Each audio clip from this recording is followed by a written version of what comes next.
I ended up at TU by way of Will Rogers High School in Tulsa, Oklahoma. TU seemed to have the courses that were of interest to me, primarily petroleum engineering, a long time ago. Donald Hoos began working at an early age and continued during his time in college. That strong work ethic and a degree from TU were the perfect foundation when he launched Tulsa FinTube in 1983. I've always enjoyed working, and it was good for me for meeting other people and coming more out of my shell. I was probably an average student. I enjoyed the subject matter and the professors. TU prepared me quite well. It's kind of embarrassing to say it out loud, but I always knew I wanted to be an accountant. Don't ask me why, but since grade school, that's what I had my sights set on, and so that's what I did. Dreams really do come true. Today, Karen Lawhorn is a senior vice president with One Gas. This former CPA is a member of the senior management team for the gas utility based in Tulsa. One Gas serves more than 2 million customers in Oklahoma, Texas, and Kansas. I actually started out at one of our state universities, and I found myself in a classroom with 200 other freshmen in a big auditorium taking psychology, and immediately decided that was just not the right place for me. So I started lobbying my parents right away to transfer to TU, and so I transferred my sophomore year to TU and finished out there. I don't know whether it was my academic ability or whether they felt sorry for me, but I was the recipient of a one-year scholarship, and I believe it was for the grand total of something like $500. Now, in 1956, for a poor old boy from Arkansas, $500 was all the money in the world, and I absolutely could not afford to turn it down. TU made a wise investment in this senior from Little Rock Central High School. Jim Wallace turned that scholarship into a petroleum engineering degree and a TU law degree. The dividend has been a very successful 50-year career in energy. I remember my folks loading up a 1951 Buick, and this predated the interstates, and we drove Highway 10 from Little Rock, a very circuitous path, to Fort Smith, Arkansas, and then on to Tulsa.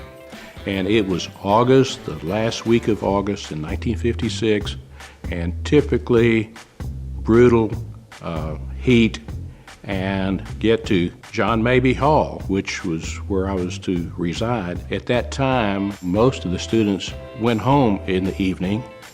There was a small number of out-of-state international students. I think for all intents and purposes, they lived in John Mabee Hall. So we had boys from all over.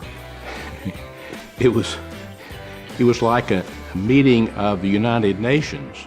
I was in a fraternity, and then being an engineer, engineers seem to know how to have a good time. And so that was educational. It helps to prepare you for the world when you get out into it. I'm a Chi Omega, and so that was a really great experience. Made a lot of good friends, just had that instant connection, not only to Chi Omega, but they encourage involvement in other activities. So I got involved on campus in some other groups. Coming out of high school, I thought I was a serious chess player. And I get to Tulsa, and one of the students there was from Argentina. We get around eventually to playing a game of chess, and I think I'm pretty good. And I can remember this guy turned his chair around back where his back was facing the chessboard, and I would move, tell him where I'd move and tell him, and he'd tell me where to move, and he wasn't even looking at the chessboard, and he proceeded, to clean my plow. It wasn't any contest. And, it really, puts you in your place when you realize there were some really smart people there at, attending University of Tulsa. One of my favorite professors was Dr. Jarnigan. He taught pronouncements and some of the technical accounting courses. He was just terrific. He just had a way with students. One of those professors that really cared about students, not just about research. Of course, I had a lot of professors at TU that cared about students.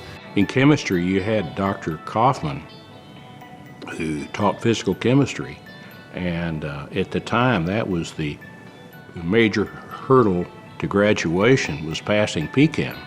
And I can remember, we had really good students that were on scholarship that were taking that course for the second time. Somehow I managed to pass physical chemistry the first time, and I made a C, and I felt as though that was some sort of an accomplishment. But it was noted for separating people from engineering curriculum and doing something else was PChem. Of course, we all enjoyed the games that were taking place in the athletic department. No fun stories. What happens at TU stays at TU. No, we had a lot of good times. I will say I played some flag football in my day, managed to break my ring finger, as a matter of fact, still crooked to this day, so I carry that with me as a nice memory. My first year at the University of Tulsa was also Nolan Richardson's first year. And as I was going to my first basketball game, we were playing Louisville. They were the defending champs. And I caught the news before I left for the game, and the newscaster said, the sports guy said, TU has 2 chances to win the game tonight, Slim and none, and Slim just walked out of town. Well, of course, we won that game, went on to win the NIT, beat Syracuse in overtime, at a time when the NCAA tournament only had 48 teams. So the NIT was an even bigger deal back then than it is today. And it was just a great season, lots of fun. FinTube came about in 1983. There was a need for a good manufacturer of fin tubes in the industry at that time. Many of your good friends that you had going into the business, they were there to support you, but you also had to prove yourself. We were able to produce the quality either to equal or exceed what they were wanting. And so it takes time. You don't do it overnight. So I work for One Gas. We split off from One Oak about 2.5 years ago. My job responsibilities are really varied. I'm responsible for our customer service team, gas supply, rates and regulatory, and our business development folks. So it's quite a varied set of responsibilities, which is why I enjoy it so much. As I was graduating and looking at opportunities, I really thought I wanted to move to a larger city. Tulsa was a little smaller back then, not quite the vibrant community like we have today with all the downtown revitalization and with the gathering place. So I thought I wanted to look for some greener pastures, considered moving to Dallas in particular, which is where I was born, but hadn't lived there in years. And it just turned out the job opportunity I wanted was in Tulsa, so I stayed, and certainly glad I am. Tulsa's my home. Every year I live here, I love it even more, and so I'm glad I never left. Well, I was recruited by an independent over in Oklahoma City, Brooks Hall. And Brooks, I was perfectly happy at Apache. It was a great job and a great company. I liked the people. But Brooks doubled my salary. And, philosophically, you're selling your services, and if somebody wants to pay more, it's hard to say no. I'm not consciously aware that I ever set out to start my own company, but, things just kind of evolved. And that's when I came up with Exploration Oklahoma, abbreviated as EXOK. It's an incredible transformation that's taken place, just in the last, 10, 15 years. You don't recognize the campus any longer. But just the facilities and the campus, I'm so jealous walking around campus now, looking at all the things that TU has to offer. It's just beautiful. I can remember my least favorite spot was the cafeteria. And I'm amazed today when I go back at the quality of food that the students have there. It wasn't anything like I remembered. It's a real change for the better, I might add. There is a lot of pleasure in seeing something that you were connected with years ago growing and becoming much, much more successful with time. One of the things that really impresses me is the quality of the professors connected to the engineering college, the reputation that the University of Tulsa enjoys, and the growth in the engineering college. I just couldn't be more proud to be associated with the University of Tulsa. What they've done with the physical plant is great, but what's more important is what they're doing with students. And they continue to excel in their programs. Good friends of ours had a son who graduated with a PhD from the cybersecurity program. I mean, that's impressive. The engineering program, the business school, they continue to really excel at educating students and preparing them for the world. I'm very proud to have been asked and chosen. It's a pleasure, and I hope I don't let anyone down. Truly, very honored. It was completely unexpected. There's some very impressive people, great company this year, and great people who've gone before, and so I was surprised and honored.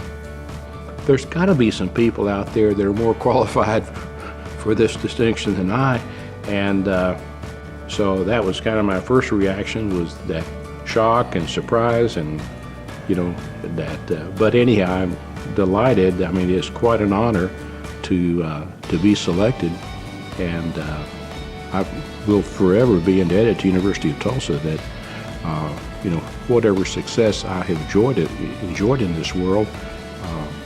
It's got to be attributable to University of Tulsa, because I certainly didn't have any skills coming out of Little Rock Central High School in 1956. Ladies and gentlemen, as they join us on stage, please give a warm welcome to our newest TU Distinguished Alumni, Donald Hoos, Karen Lawhorn, and Jim Wallace.